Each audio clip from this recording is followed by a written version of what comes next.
Bonjour à tous, bienvenue c'est Angie, on se retrouve pour la guidance de la quinzaine du 1er au 15 septembre. J'espère que vous allez tous très bien.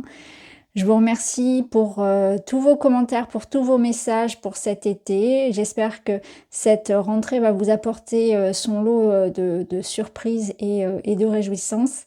N'hésitez pas à mettre un petit like, un petit commentaire, j'y répondrai avec plaisir. Alors comme d'habitude, je vous invite à écouter votre signe solaire, l'ascendant, le lunaire, ceux de votre partenaire si ça vous parle tout simplement. Je vous mettrai le lien en barre d'infos vers les guidances pour le mois de septembre, pour le général et aussi celle pour le relationnel.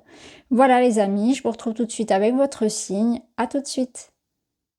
Bonjour les cancers, bienvenue dans votre guidance du 1er au 15. On est parti, on va aller voir ce qui se passe pour vous début septembre. On va prendre pour commencer les énergies générales. Alors, vous avez la lune de concrétisation qui vous parle de faire preuve de volonté. Vous êtes proche du but. On y est presque. Quelque chose est sur le point de se réaliser. On poursuit ses efforts, on ne baisse pas les bras, on ne change pas de direction. Ici, vous avez la carte de l'œil noir qui vous parle. Alors, les ténèbres sont le territoire des noirceurs humaines. Y plonger mène à la mort. Trouvez la force de les dépasser. Défait tous les nœuds et apporte la victoire sur nos propres obscurités. Alors là, c'est un travail sur les peurs intérieures, sur les blocages de manière générale intérieure. Là, peut-être que cette période-là, cette quinzaine-là, elle va vous demander de travailler justement sur ça, sur ces blocages qui viennent pas de l'extérieur, des autres, mais plutôt quelque chose qui est de l'ordre de la confiance, de la foi, des insécurités, des croyances qui vous limitent, etc. Il y a quelque chose comme ça ici, des schémas répétitifs, des modes de pensée, et d'ailleurs des pensées aussi qui peuvent être obsessionnelles, et qui vous amèneraient à douter justement de la réalisation de ce projet, qui vous mettrait dans un état de pessimisme, d'inquiétude, d'anxiété. Donc faites preuve de volonté, de détermination. Il y a un travail sur ses propres ombres. Regardez à l'intérieur de soi pourquoi ça bloque. Des blocages venant de l'intérieur, des remises en question, de l'introspection, des changements en profondeur. Ok, on va aller voir avec le Béline, toujours dans cette même énergie générale.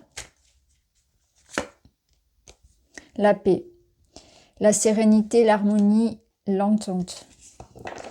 Ok, donc on est en quête ici de trouver déjà un état de stabilité émotionnelle, une neutralité des pensées, en quête de sérénité, on garde le cap.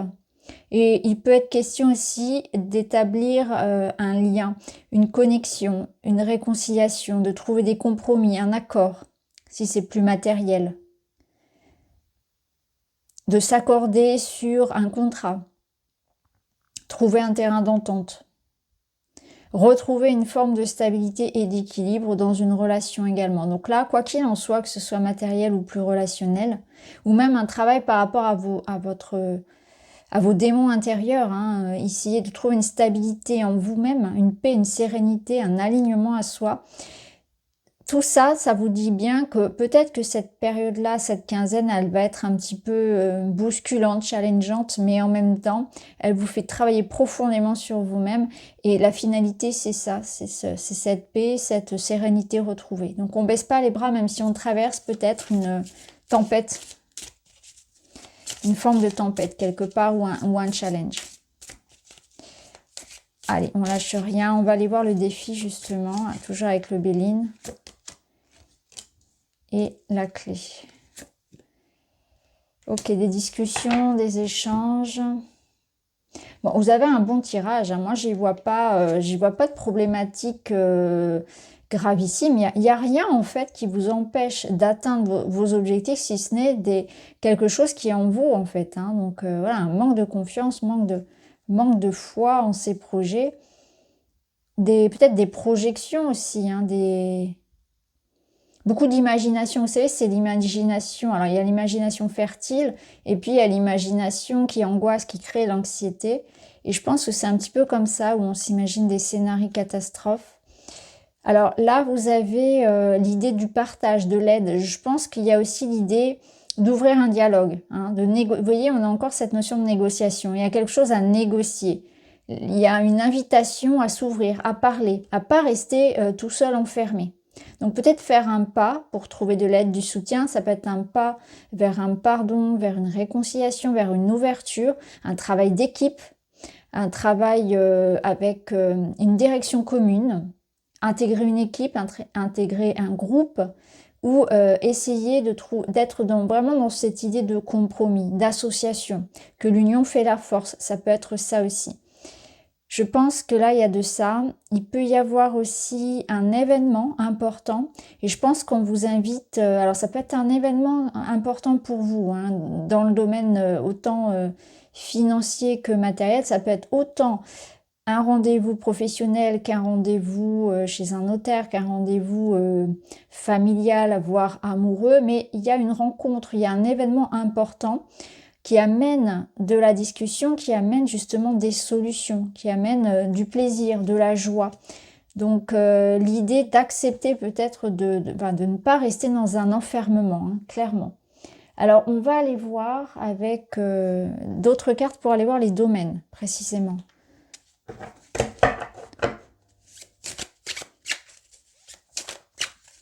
Donc là on va prendre le tarot et le petit Lenormand. Donc pour le domaine matériel, financier, professionnel, le quotidien, tout ce qui est matériel. Premier tas. Et ensuite, donc le relationnel, le sentimental, votre vie intérieure, la spiritualité. Alors, le matériel. On a un 9 de coupe, magnifique. 9 de coupe, c'est l'accomplissement, la réussite. C'est la carte du vœu exaucé. De manière générale, le 9 de coupe, on a atteint ici, ça sous-entend ce 9 de coupe qu'on est passé donc par le 7, le 8 précédemment. Donc il y a eu des choix, il y a eu une direction qu'on s'est donnée, on s'est choisi, on a pris une direction qui était la nôtre, quelque chose qui nous a appelés et là on est en train de s'épanouir dans les choix qu'on a pris précédemment, dans notre voie. Et c'est exactement ce que vous dit là, cette coupe du Lenormand, c'est ça, c'est qu'il y a un accomplissement personnel qui arrive comme l'aboutissement d'un parcours. C'est quelque chose que l'on récolte après un parcours, après un cheminement. Donc là, vous avez pris, peut-être avant l'été, ou peut-être que c'est beaucoup plus court en termes de durée. En fait, le temps, c'est toujours très relatif. Ce qu'il en est, c'est qu'aujourd'hui, vous êtes dans une situation où on est en quête. Si ce n'est pas déjà le cas, si vous n'êtes pas déjà dans cette énergie du 9 de coupe, ça veut dire que vous êtes en train de la chercher. Ça veut dire que vous êtes en train de chercher votre voie, ce qui vous appelle, ce qui vous anime, ce qui anime votre âme. Il y a un côté très créatif, artistique. Il y a aussi beaucoup l'émotionnel ici avec la lune. Mais ce qu'on vous dit, c'est que vous êtes sur la voie du succès. Peu importe, que vous soyez déjà un pied dedans ou vous soyez en redirection ici, ça peut nous dire clairement que vous êtes en train, alors matériellement, hein, j'entends, ça peut être un investissement dans quelque chose qui effectivement sera porteur pour vous, de l'immobilier par exemple, trouver son lieu de vie, etc. Et il peut y avoir cette notion de voyage et de déménagement très présente, ça peut être une mutation professionnelle, ça peut être quelque chose qui se concrétise, mais un travail à distance, par exemple un travail à la maison, un travail artistique, une collaboration hein, avec quelqu'un qui est pas forcément près de vous. Il y a aussi cette énergie-là. Quoi qu'il en soit, la voie que vous prenez là vous amène à briller, à être reconnu, à être en tout cas épanoui dans ce que vous faites, à vous sentir à votre place. Alors, au niveau personnel, relationnel, je vais remettre une carte sur la femme. La femme peut vous représenter, ça peut vous représenter, bien sûr, ça peut représenter une femme proche de vous. Ça peut également représenter l'énergie yin de manière générale, donc la douceur, l'accueil, l'intuition. On a des échanges, on a des discussions. Très bien. Alors là, avec le 8 de bâton, c'est la notion justement de message. de communication. Mais c'est aussi les énergies qui vont vite. Donc il y a quelque chose comme l'idée de mouvement. Quelque chose qui s'enclenche rapidement. Des discussions qui peuvent amener des changements rapides. C'est ce que je ressens. Des communications à distance. Il peut y avoir l'idée, effectivement, de retrouver la paix, d'aller vers de bonnes nouvelles, parce qu'avec la croix, on voit qu'on a pu en passer par quelque chose de compliqué. De manière générale, ici, les cartes vous disent aussi que vous pouvez être dans une étape qui vous pousse à bouger dans votre vie. Vous ne pouvez pas comprendre tout le sens de ce qui se passe. Ça peut vous paraître un petit peu incertain, il vous manque des informations. Et il y a l'idée de signes et de synchronicité. C'est comme si l'univers agissait actuellement aussi pour vous et qu'il fallait accepter que ça bouge. Et il y a une notion comme ça où ça va vite, il faut s'aligner avec ce qui se passe. Il faut être réactif. Il ne faut pas non plus bloquer les changements actuels, ne pas être entré en résistance. Il y a une notion voilà, de destin qui s'enclenche, qui agit pour vous, donc de signes de synchronicité, un petit peu de magie aussi quelque part, où il peut y avoir des situations qui se dénouent de manière un peu magique. Voyez, quelque chose qui était bloqué et qui tout à coup, on a des nouvelles, on discute, il y a une solution qui est trouvée, la personne reprend contact, etc. Il y a une guérison aussi, peut-être émotionnelle, on se sent mieux. Quelque chose comme ça qui va vite, qui débloque une situation. Au niveau personnel, c'est très beau. On va remettre 2 cartes par-dessus. Vous voyez, ici, on a la tendresse. On voit que vous avez aussi... Il y a comme un manque, quelque chose qu'on... voyez, alors il y a le manque... Non. Il y a un manque de tendresse, manque d'attention, prendre soin de soi, se donner du temps pour faire des choses qui vous font du bien. Mais il y a aussi le manque d'une personne. Peut-être que quelqu'un vous manque physiquement. Parce qu'ici, on a des pensées, on a une attraction incontrôlable avec quelqu'un. Et ça peut être l'idée justement qu'il y ait une relation, et notamment à distance, et qu'il y ait des échanges, et que dans cette relation-là, eh bien, on a envie de se voir, on a envie de se retrouver. Ça peut être le cas, mais ça peut nous dire aussi qu'actuellement, il y a une période un peu de distance. Ça peut être une relation à distance, hein, où les choses vont vite, s'enclenchent, et ça peut être compliqué pour vous d'avoir cette personne loin de vous. Il y a quelque chose comme ça aussi. Ça peut nous dire aussi qu'il y a une reprise de contact, bien évidemment, par rapport à cette personne, parce qu'il y a quelque chose de, encore une fois, hein, de l'ordre du destin, de l'ordre de la relation. Alors, je ne sais pas si on peut dire âme sœur, si, voilà. Mais en tout cas, il y a un lien qui est très fort avec quelqu'un, et cette personne-là vous manque, et il peut y avoir donc cette communication, ce retour. Alors, on va terminer avec un message des chakras. C'est le chakra de la gorge qui vous appelle à son équilibre et qui vous dit « j'aspire à la vérité ». Et là, on est encore dans l'expression.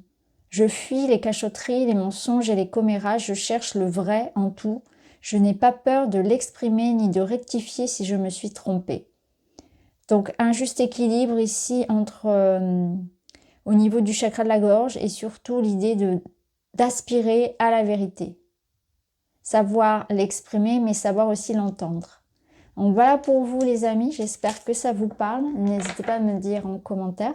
Je vous embrasse et je vous dis à très vite.